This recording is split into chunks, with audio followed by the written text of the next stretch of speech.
Want to activate your Red Pocket SIM card? It's a straightforward process involving online setup, ICCID entry, and network registration. First, head to redpocket.com to create an account and select a prepaid plan.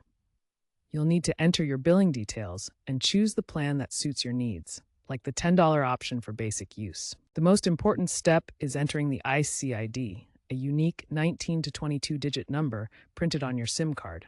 This acts as the SIM's serial number. Ensure you have an active internet connection and a SIM-free or unlocked phone for compatibility.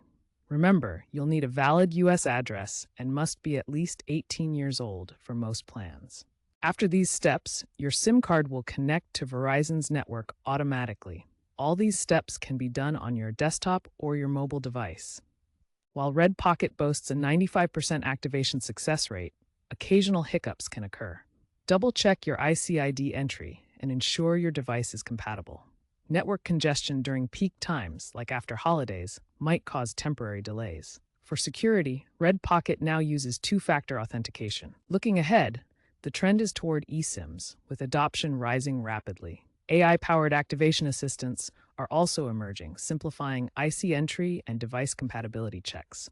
While physical SIMs might eventually be phased out, for now, mastering the activation process ensures you're connected. Experiencing issues? Red Pocket's website offers real-time activation status and improved mobile app support for both iOS and Android.